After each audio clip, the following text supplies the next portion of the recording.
Shadows stretch and start to crawl. Moonlight whispers down the hall. A cauldron bubbles, it's calling me to craft some chills for all to see. Hi, welcome back to my channel, and today we've got something a little different. It was my daughter's 18th birthday recently, so she wanted a DEXTER cake. So being Halloween, I thought, why not make a video of it, as everything is content. So I did actually make 2 layers with butter, but then realised that I didn't have enough butter to make the 3rd layer. So we're making this version with oil. So here I've got 240 millilitres of milk, I've got 200 grams of caster sugar, 200 grams of flour and 200 millilitres of sunflower oil, as well as 4 eggs. So I'm adding a teaspoonful of baking powder. I always get baking powder and bicarbonate soda mixed up. Yeah, this is definitely baking powder. I then added the sugar to the flour and then cracked my 4 eggs and give them a bit of a whisk. Now the total of this video was 1 hour and 20 odd minutes, and I've managed to get it down to 21 minutes long. So a lot of this is sped up because it is quite repetitive. So for those of you who haven't seen the series Dexter, it's about a police officer who is a serial killer.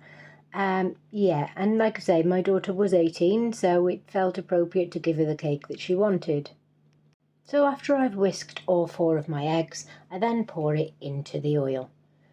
Now, like I said, this is the bottom layer that I'm doing at the minute. You can use butter instead of oil, and the process is exactly the same. So I'm just mixing the wet ingredients together, adding the 240 millilitres of milk. I added half to the mixture and half to the wet ingredients, and then give that a bit of a mix. Now it felt a bit strange to me making a cake with oil, but Google said you could do it, and in fact I've made chocolate cake with this method before, but never Victoria sponge. And I would say that after having tasted it, with Victoria sponge the butter method is probably better than the oil, and for chocolate cake I prefer this method. So I'm just adding the wet ingredients to the dry and making sure that that's all mixed in. Now this consistency is slightly wetter than or thinner than the average cake mix because it's made with oil and not butter. So after giving it a good mix, I've lined both of my trays with some oil. I've lined the bottom of the tray and I've also lined the baking paper. And then I'm just pouring both tins about halfway up. Now these tins are 20 centimetres. And I find that if you don't use the baking paper, it does tend to stick to the trays no matter what you do. I was a bit concerned about the shape of it coming out because I did want it quite round, but sometimes the baking paper can make it, rough around the edges. I mean, I'm not no master baker, but I did make my other daughter's cake for her 1st birthday, and that one was a little bluey cake, so I'll add pictures of that at the end as well. So because I had a little extra left over, I decided to make some little cupcakes. These didn't turn out so good. Like I say, the cake is better done with butter than it is with oil. So once I'd filled up all my cake trays, I popped it in the oven for about 40 minutes on 180, and this is how they've come out. I was really quite pleased. They were perfectly cooked. And you can see with the baking paper it comes off no problem. So I'm just putting them on some wire racks to cool, and now it's time to make some of the decorations for it. So part of Dexter's thing when he does his killing is he likes to gather a little bit of blood and pop them on some slides and keep them in a box. They are his little trinkets. So I decided that I was going to create or try to recreate this box with the little blood slides inside. So this is a light mould, a light casing mould. I think it's for more the USA or the EU because it doesn't seem to fit on any of the UK lights. And I'm just popping some resin into these spaces. This is the mould backwards, in fact, but I just wanted the shape of the slides, and this was the only thing really that I had to hand. I did end up making them with UV resin, but I also needed the box to pop them in. So for this, I'd mixed up my resin, and I was using the brown craft resin mica powder. I did want a lot lighter brown, but I just didn't seem to have the colour. So I thought, right, I'll add some white to this. So I added some white resin pigment. It did lighten it, but it didn't lighten it enough. And I thought I don't want to overdo it and pop too much white paste in it, because it was going like not a very nice colour. So I thought, right, next plan, we'll add some yellow. So I'm adding some craft yellow mica powder to it, and that just gives it a lighter bit of a glow to it. I probably should have just used the yellow or the gold, to be fair, because it's like a pine box that he keeps his bits in. But anyway, after giving this a good stir, I mean, it's quite a nice colour, that you can see the yellow tint coming through it. I then pour it into the box. Now, if you've seen my previous video doing this box, I did a peacock themed box. This is the one from Let's Resin. It's a lot easier if you pour from just the one side, because the places where you're going to get the bubbles is where the resin meets. So if it's only coming round the edges, it's only actually meeting in one place on the opposite side, which is why you can see me tilting it now, because I don't quite want it running on the opposite side yet. Because yeah, this box can be a bit of a nightmare for bubbles. So I'm just slowly pouring it round so that it's feeding it all the way round the edges and just meeting in the one place. This did take quite a while, and I just got underneath the edges with my little stick just to get out any excess air bubbles from around the edges. Give it a bit of a tap. I run over it with my long nose lighter to pop any bubbles and pop it in my curing machine. In the meantime, I'm going to recreate a knife, because that's his weapon of choice. So for this, I'm using air dry clay. So yeah, like I say, this video is a bit of everything. So because I'm not very good at drawing, I decided that I was going to make an imprint of this knife. I then cut all the excess air clay from round it. Now the idea was to make a mould out of it. So I was actually going to pour resin into this one. So I was trying to make a casting as such, but I just didn't have enough time for it to fully dry and for me to pop epoxy in it. And air dry clay doesn't really work well as a mould when you're using UV resin. So just in case this didn't work, I also decided to make a bigger version, but one that I could paint and not have to make a mould out of. So this is a cake base that I've had along the way for one of the birthdays.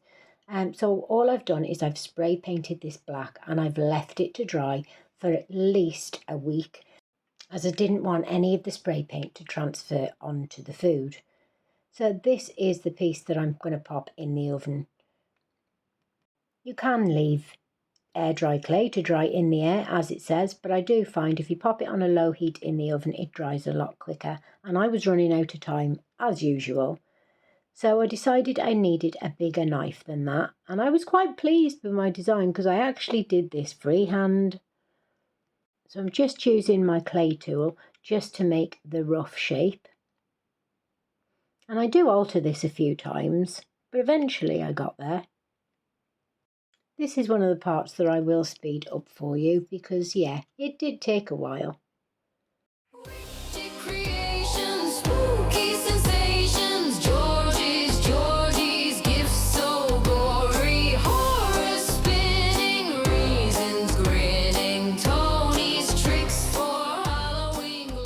So for some reason, I seem to be missing half of my footage. That's probably a good thing because, like I say, this did take a while to do. So because I didn't have enough time to do loads of these with epoxy, I decided to do some with UV resin.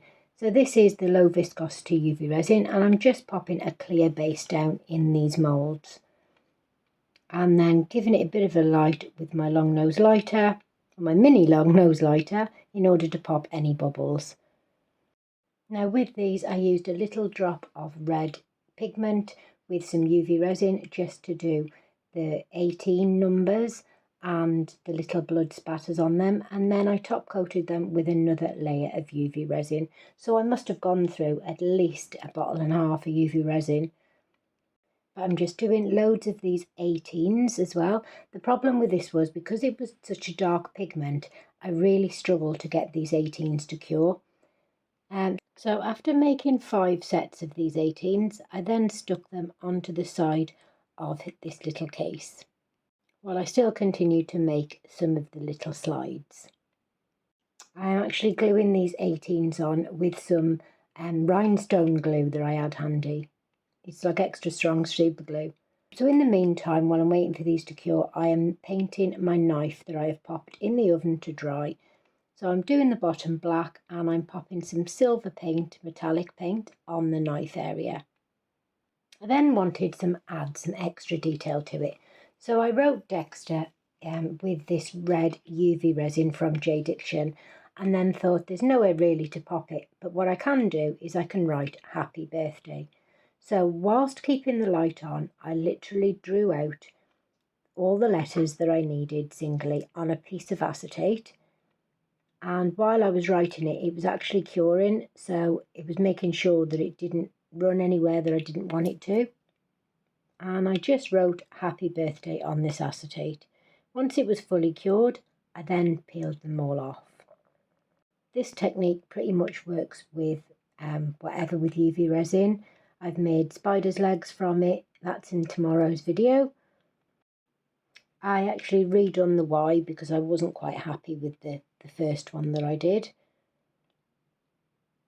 And then, like I say, I peeled them off and it was time to do the filling. So for the filling of this cake, I'm using some strawberry conserve jam. The cheap stuff just doesn't cut it in a cake, I don't think. And then we're going to be whipping up some double cream. So after popping half of this tub into a bowl, I'm just mixing it all up and giving it a good smush. Usually I make my own jam with frozen raspberries, but the shop didn't have any frozen fruit. But yeah, so this was the next best option. So I'm just mixing it all up so it's easy to spread on the cake. And then I'm pouring my cream into a big bowl, and I've got an electric mixer here. Oh, and I've had this a good few years. So I pour 3/4 of the tub into the bowl and then just use my mixer to thoroughly mix it until it gets to a solid peak. I am just dropping a little drop of vanilla essence into the cream just to give it that little extra flavour. And I have sped this up because, again, this took a while, but you can see how thick and creamy it goes. Perfect for cakes. So I'm just layering the cakes. This bottom one was the one that was made from the oil, and I'm just spreading the jam all over the top. This has got the 3 tiers in total, and then popping the second layer on. Because I was unsure about the shape, I did decide to turn this one around. So it already had jam on the bottom, so I added a little bit more jam and then added the cream to that. So I'm literally just putting it all over and then getting the end of my spoon and just making sure that all the base is covered. There was probably a little bit too much cream in this one, if the truth be known. And then I pop this one on top, and it was time to decorate it. So for this, I'm popping on a coating of icing. So I did pop this into my top oven while my cakes were cooking. I popped both packets into like a little tray and popped them in my top oven just to soften them up. I then got out my roller. This is a roller that has got patterns on that I use specifically for cake making, and I popped it on my cake and cut off any excess icing that we had. I then placed the little box on top. Now for this I did pop a little bit of icing onto the bottom of the box first, just to get it to stick onto the cake. I then popped the happy birthday into the front of it. The 18 candles I did decide to move them. And now we're just piping the icing around the bottom of the cake. Now for this, oh, honestly, the mess was just real. At one point, I had to end up using my finger to push it through because it was just wrong on so many levels. And you can see here, I've got this red food dye all over my hands. So I've mixed up some red food dye with some frosting, and I'm just piping that in alternate little flowers. And here is the end result. So I hope you've liked it. This has been something a little different. This is day 7 of the 13 Days of Halloween collaboration with Lula from Nerd Goblin Art. The links for the full playlist are in the description. I've been Tony from Georgie's Gorgeous Gifts. Stay safe, happy crafting, and bye for now. Georgie's gorgeous gifts, oh, Tony's spell, creepy, spooky, casting well, Resin pours like ghostly mist, crafting wonders you can't resist.